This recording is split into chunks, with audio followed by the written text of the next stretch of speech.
Hey everybody, this is Tom from Rocket Restorations. In today's video, we're going to show you how to OE detail a front suspension.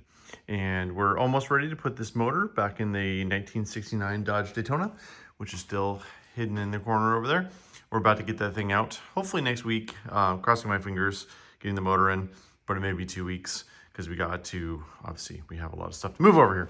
And I know I missed a few pieces on this. Like, I'd like to do a little bit more on the torsion bars and the sway bar, but we don't have those done yet and they aren't installed and there's really no way to show those on the cart. So it is what it is. We're almost done getting everything detailed on this. Kind of show you how we do a front suspension on a car like this. So let me show you kind of our general reference guide that we go over when we do these.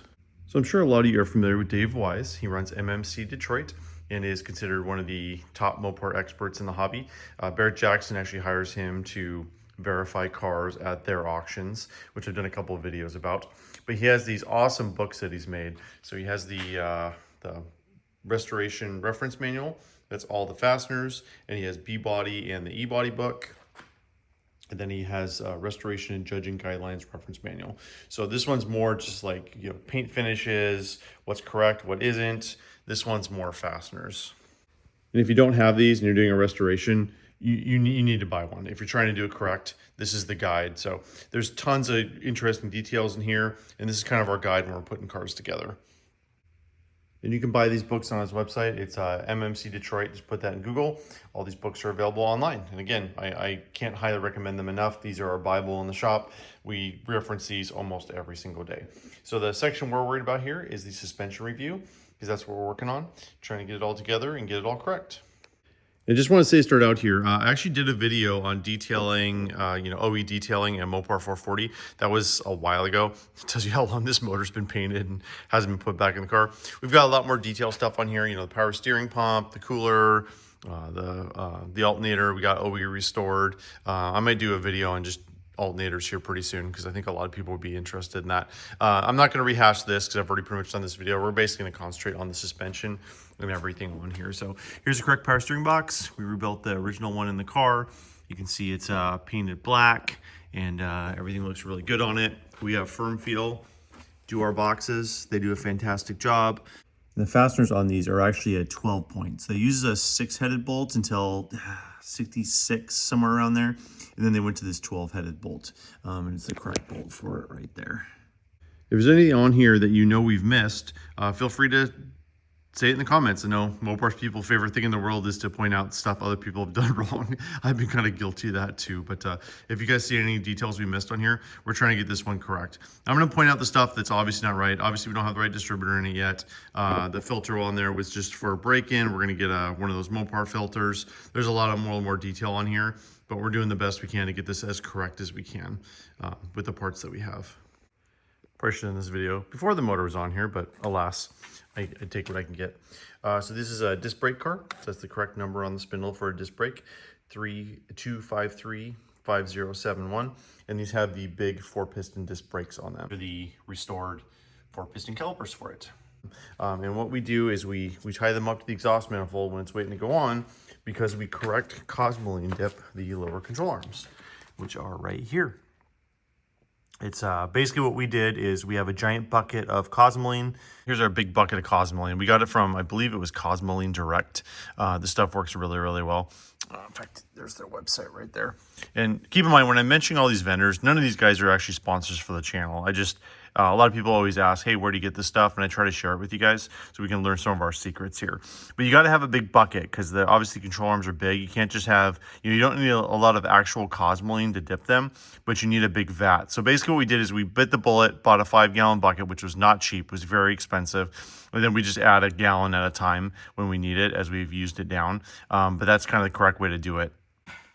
And then they always have a drip line, which varies. I've seen it all the way up there before. I've seen it down there before. The drip line very much varies per control arm. So we try to basically take pictures of the original one and try to duplicate it, and it's bare metal on the end. I think this was such a critical part of the car that Chrysler wanted to make sure there was extra rust protection so they didn't, rust out and collapse the front suspension, basically.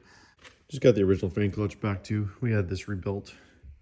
Looks pretty good. It was Kurt Connell Corvettes, I think. I think they're the only guys doing it right now. I don't think they quite got the part number right, because I think that's supposed to be all on a line, but they got the right date code and it looks really good, and it's the original one. These B-Body ones use a super short shaft, which is actually kind of hard to find at a parts store. There's like some Jaguar part number that works as a replacement, but of course we wanted the original back on it. So normally on K-members, I mean like 99% of the time, we usually powder coat those. We got a really good guy in town. It's a real strong finish. It's a real strong coating, and it just holds up. You know, these big blocks, no matter what you do, they always leak on them. They always get dirty from going down the road. But this one we painted because that's correct. They were painted kind of semi-gloss black paint, and yeah, this one looks pretty good. As I said, normally we would do the powder coating, but we didn't on this one. And they always have a date code on here, which can be really hard to read sometimes. So it's 3 something something 9. But and this is like when you have an 812 car. So the 812, the 446 barrel 6-pack Super B and Road Runner in 69. All the scheduled production dates on those were 426. So this is the date that's closest to the production of the car, because they didn't stamp this till the whole assembly was together. Engine on it and everything at the plant ready to go in. So that's generally the closest date on the production day of your car. Because no matter what your scheduled production date was, it doesn't really have much to do with when it was built. Obviously, it's kind of in that area, but cars were built 2 weeks early, cars were built 2 weeks late, they were built right on time. It's kind of all over the place. And I know a lot of places will assemble everything and put it in all at once. All the brakes, the rotors, all that stuff. We like to do it when it's on the car just because it seems to be easier for us. It just gets in the way, it adds more weight, and again, it's just easier for us. And keep in mind, like when we're going through all this, nothing is tightened or torqued on this. Everything's loose, because when it's in the car, we go through and tighten everything all at once, cotter pin everything, and put it all together. And that includes the sway bar. Again, it's just easier to put it on in the car. There's a chance of it getting scratched going in, so we'll put it in afterwards. And this is the 67 to 69 sway bar setup, where the tab's on the end of the arm over here. In 70, they moved it to the middle for the B and E bodies, just so it would clear the disc brakes. Because the calipers on the 4-piston were mounted backwards. In 70, they went forwards, and they would hit this caliper mount. So they completely redesigned the sway bar for the tab to be in the middle of the arm and go through the K-member. And the spindles are really called the knuckle. And we got the splash shields and all that replated.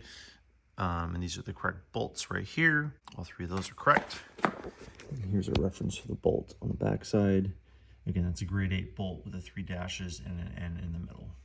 And the spindles or knuckles are bare metal. There's no plating or paint on them. So usually what we do is we RPM them to put a protective coating on them. And here are the upper control arms. We have found pretty much everything NOS for this. So they're actually NOS upper control arm bushings right here with the part number on the rubber. Really nice. We could not find upper ball joint, fortunately. So we ended up having to use Moog ones. I'm still hoping to see if we can find an original set. But for right now, that's one thing on this thing that's not gonna be original, just because we can't find them. Also a small detail on the upper control arm ball joints.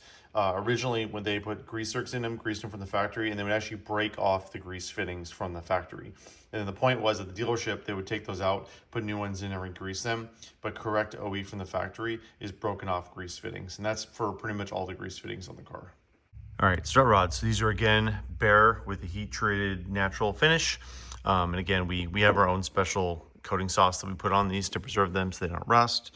And then it's a 5/8 by 11 hex self-locking zinc plated nut, which is placed over a 2.25-inch washer right there. The strut rod bushing should have front in them on the side. And let me show you an original example on this 1970 B-Code Sport Free GT.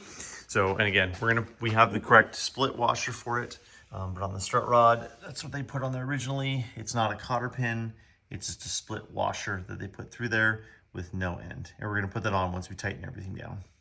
And here's the correct fastener on the back of the strut rod, and that hardware is supposed to be phosphate. There's also a sleeve inside there that goes through, and that is also supposed to be phosphate finish. And back to lower control arms here. So the rivet on the left top there, 9 means year, so 1969 obviously. Then 2 is the shift, that was second shift, manufacturer's line 1. And then the date code is right there, so 134th day of 1969, which matches very well with this car. I believe it's a May scheduled production date, so that's kind of what we're aiming for on the date codes. And then the torsion bar. bolt and nut in there, and that is supposed to be phosphate, and that's the correct plating on that. Also, another way of identifying the lower control arms, so the RW on there is the first letter of the VIN of the B-Body. So R is Plymouth, W is Dodge Coronet, and then RF is right front.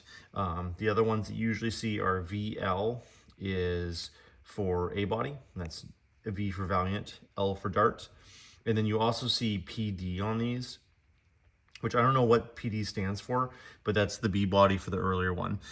Dave's book actually says that RW is only correct for 70, but this is a late 69, so I've seen them on 69s before. So technically, according to Dave's book, this should say PD on it rather than RW, but obviously this is the original control arm, has the earlier sway bar mount on it, and you know what? This is right for the car, it came off of it. And then we have the lower control arm bumper too. This is an original one, and the easiest way to tell the originals from the repos is you actually have a square in the bottom to go in the hole there so they can't twist. Most of the aftermarket ones don't have that. The part number on this is 2653027. And again, these are both NOS ones that we had in our inventory that we're putting on this beautiful Daytona. And here's the lower control arm pivot, which has a locking nut and a washer that goes behind it. Also of note on these, this car does not have this, but if it's a 15-inch car, so if it's a Hemi car, there's supposed to be an extra plate on there to space the arm down more, so the bump stop, the tire doesn't hit the fender. This is a 14-inch car because it's a 440 car, and so it doesn't have that. Here's a reference picture of what one of those plates looks like. Also understand that we obviously don't have any of the inspection marks in here. That's one of the last things we do. So we'll go through and do those inspection marks just like the factory did after everything's torqued and cotter pinned. And the lower ball joints are here. And again, I had an NOS set that I thought was right, and then we put it on the car and it was not correct. So we ended up having to use a USA made Moog one on this. Unfortunately, again, we had an NOS one all picked out and we had to put this thing together and we couldn't find one. And then this has the 3-nipple castle on that. And then the tie rod ends right here with the correct nuts. So you can see right here, detail on that bolt. If my camera will focus, it's an A with 3 dashes on it. And again, same thing over here. And then the idler arm is right there. And here's the idler arm in here with the correct, again, the 3-nipple, 3-tit, I don't know what you want to call it, castle nut on top for the cotter pin. I believe that one was NOS. And then the crossbar over there. Again, kind of that natural finish, natural heat treated finish that we put our own special sauce on. You can see here the other side of the drag link right there. Again, the correct nuts on the bottom there that are in the carpet. And then the pitman arm right over there with the numbers on it. And then the finish on the tie rods. And then the lower ball joint on this side. We did get NOS tie rods for this. You can kind of sort of read the part number underneath there. 2835885, I think, is what it is. So yeah, those are all NOS with the right boots right there. Super hard to find. Luckily, we went to a dealership last year in South Dakota, and they had a whole shelf of NOS suspension parts. And I knew that this stuff was gonna end up on this Daytona, because if any car deserves this kind of stuff, it's this car. And this is original sleeve. Most of the aftermarket ones are actually bigger on the ends in the middle than where the tie rods go into. This one's the same length all the way across. But again, this is a really nice one we had on the shelf. The one on the car had some pitting on it, so we used one that we had. Just to correct myself, the part number on the tie rod end is 2885885. I think I said it was 283. And just kind of a quick reference guide for the finishes on these. Upper control arm should be natural. Lower control arm is natural with cosmoline coating. A few were semi-gloss black, that's been seen before. Lower ball joint should be natural, drop forged look, as well as the upper ball joint. Tie rod ends. Tie rod should be heat treat look. Tie rod clamp is natural. Drag link is natural, heat treat look. Idler arm and pitman are natural, drop forged look. Brake calipers are natural. Front brake rotors are natural. Front brake grease cup is natural galvanized. Strut rod is natural heat treat look. Power steering box should be 30% gloss black. So just some quick reference. So I know this video was a little bit nerdy, but I know a lot of you come here to see this kind of stuff. But I know a lot of people were trying to do the front suspensions. They want to do them correctly. So, and I know not everyone's going to run NOS parts on this. You know, you just run the USA made Moog stuff, and it tends to work pretty well for us. That's what's worked for us in the past.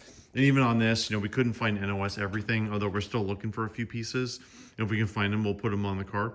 But this motor's got to get in the car here pretty soon. So we're going to go ahead and finish detailing the motor, get all the correct parts on it. We spent a lot of time detailing all the power steering stuff. All these nuts, bolts, and fasteners are correct. So I may go back and do a video on engine dress once we get this thing finished. I think that would be interesting to a few people. As I said before, we did one on what it's supposed to look like before you paint it. So, all right. Well, this is Tom from Rocket Restorations. Really appreciate everybody for watching, and we'll talk to you soon.